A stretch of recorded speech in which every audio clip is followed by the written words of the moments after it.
보복입니다. 보복. 기사 보겠습니다.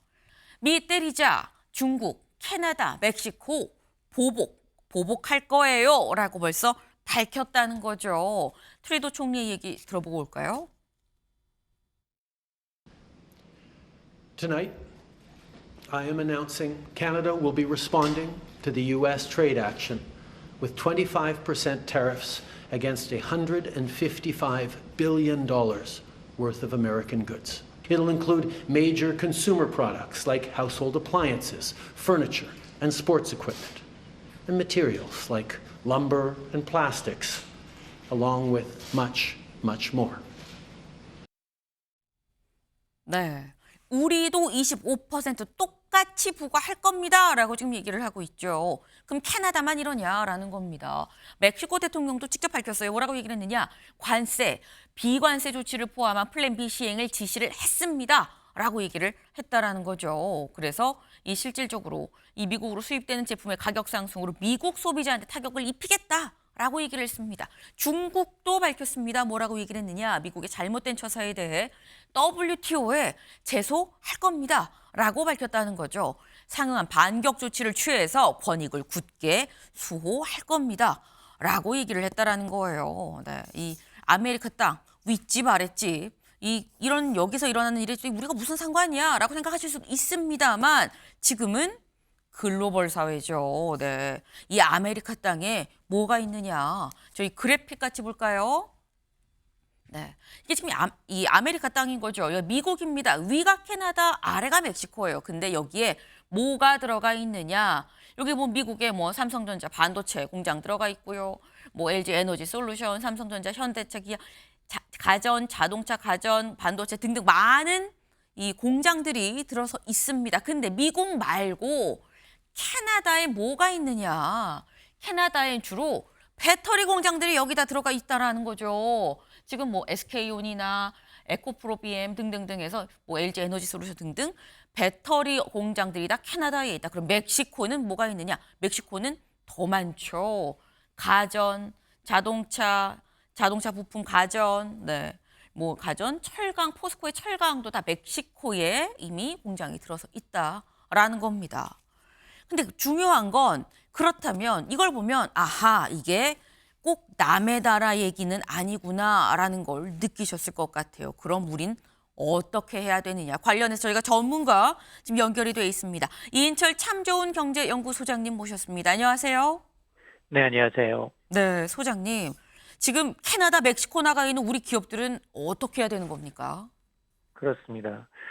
지금 트럼프 대통령이 이제 총성 없는 관세 전쟁의 포문을 열었습니다. 네. 설마 했는데 현실로 다가온 겁니다. 당장 4일부터 캐나다, 멕시코산에 대해서는 25%에 중국산에 대해서는 10%의 보복 관세를 물리겠다라는 겁니다. 이러자 이에는 이, 눈에는 눈, 캐나다, 멕시코 대부분 보복 관세 맞불을 놓고 있고요. 네. 중국도 지금 WTO 제소하겠다는 겁니다. 상응하는 반격 조치 나서겠다라는 건데 네. 당장 이제 이 캐나다, 멕시코 현재 진출해 있는 우리 기업들의 타격은 좀 불가피합니다. 앞서 지적해 주셨습니다만 멕시코에는 삼성전자, LG전자가 가전과 TV 공장을 운영하고 있고요. 네. 기아차가 자동차 공장을, 포스코는 철강 공장이 있습니다. 캐나다는 이제 북미의 최대 핵심 광물 생산지입니다. 이러다 보니까 우리나라 이제 2차 전지 업체들, 전기차, 배터리 업체들이 활발하게 진출해 있습니다. 그동안은 지금 뭐 캐나다, 멕시코, 미국 이른바 이제 북미 자유무역 협정 덕에 무관세로 미국에 수출이 가능했지만 네. 앞으로 관세가 부과되면 그만큼 가격 경쟁력에서 불리할 수밖에 없습니다. 우리 기업들 다급해졌습니다. 이미 트럼프 대통령 당선 직후부터 이런 우려가 현실화될 것이다라는 지금 현실화될 것이다라는 이제 그 사실을 깨달았는데요. 그러면서 플랜 B가 뭐냐? 일단은 그렇다면 그동안은 이제 멕시코, 캐나다에 집중해 있던 공장을 미국 내 생산 공장을 좀 늘리는 방안, 아하. 그리고 이제 공급망을 좀 다변화하는 방안. 네. 베트남이나 인도, 유럽, 윤활과 같은 생산기를 좀 분산해서 위험을 해지하는 방안, 여기에다 이제 미국 정부나 의회를 대상으로 로비를 강화해야 합니다. 미국 내에서조차도 이번 트럼프의 관세 부과에 대해서 반발하는 지역이 있고요. 특히나 우리나라가 공장이 밀집돼 있는 이제 러스트벨트 지역에 이제 있기 때문에 어떤 이들 지역에 대해서 뭐 생산 비중을 늘릴 테니 관세 영향을 좀 최소화하는 방안 여러 가지 노력이 좀 필요한 상황입니다. 네, 그러니까 지금 말씀을 들어보니까 미국에 있는 공장 좀 늘리거나 아니면 어떤 약간 이 생산지 다변화, 다른 나라들로 좀 분산을 시키거나 뭐 이런 부분이 필요하다. 그리고 더불어 로비도 좀 필요하다라는 말씀을 하셨는데, 근데 여기서 드는 의문이 캐나다, 멕시코 여기서 이 관세를 세게 부과를 하면 여기서 뭐 원자료, 이 원자재나 이런 거를 이 수입을 해와서 미국 안에서 이 가공을 해서 뭐 만들어 파는 뭐 이런 기업들도 있을 수 있는 건데, 이런 기업들의 경우에는 미국 기업인데 원자재 값 오르면 같이 이 피해를 보는 거 아닌가라는 생각이 좀 들거든요. 이거 미국 입장에서도 같이 피해를 보는 방안은 아닙니까? 맞습니다. 이번 관세 전쟁에 대해서 월스트리트 저널은 역사상 가장 어리석은 무역 전쟁이다라고 이제 비판을 하고 있습니다. 특히 미국의 노동자를 대변하는 미국 철강 노조가 강하게 반발하고 있는데요. 네. 이렇게 갑자기 태국과 미국산 제품에 대해서 25%, 중국산에 대해서 10% 가격을 올리면 미국 네. 소비자 입장에선 소비자 물가가 더 올라갈 수밖에 없습니다. 그렇죠. 그럼에도 불구하고 미국이 고율의 관세 정책을 유지하는 이유, 우선 정치적 목적이 큽니다. 일단 이제 대선 캠페인 과정에서 미국 내 제조업을 부활시키고 미국 내 일자리를 창출하겠다. 그러면서 이 아메리칸 퍼스트를 내세웠기 때문에 이런 명분으로 관세를 유지하려는 겁니다. 특히 이제 이 공급망 재편 유도 과정에서 중국과의 경쟁에서 미국 내 생산을 좀 촉진하고 공급망을 가능한 한 미국으로 돌리겠다라는 의도도 엿보입니다. 또 하나 가장 큰 이유는 이제 무역 협상의 지렛대로 활용할 가능성이 높은데요. 네. 관세 협상 카드를 활용해서 상대국으로부터 더 유리하게 무역 협정이나 보조금 제한을 좀 이끌어내면서 대미 이제 흑자를 많이 보고 있는 국가를 대상으로 해서 고율의 관세 부과 정책은 계속해서 나올 수밖에 없는데, 네. 다만 이런 것들이 궁극적으로 미국 기업과 소비자들의 부담이 좀 커지고 미국 내 경제 상황이 악화된다, 이럴 경우에는 일부 관세를 조정하거나 특정 품목만은 좀 예외로 인정하는 방식의 변화도 있을 수 있습니다. 지금 말씀 지금 들어보면 일단 뭐 정치적 목적이고 지렛대로 쓰는 것 같다라는 말씀을 지금 하셨는데, 그럼 사실상 이 미국 현지 시각으로 4일부터, 우리 시각으로 4일 오후 2시부터 당장 이게 지금 적용이 되는 거거든요. 그 전에 전격적으로 뭔가 뭐 합의 혹은 타결될 가능성은 얼마나 된다고 보십니까? 그렇습니다. 미국 내에서도 일부 언론은 이제 극적인 4일 이전, 극적인 이제 타결 가능성도 있다라는 보도가 나오고 있는데, 근데 네. 시간이 너무 촉박합니다. 극적인 합의 타결 가능성은 상당히 좀 낮아졌는데요. 왜냐? 네.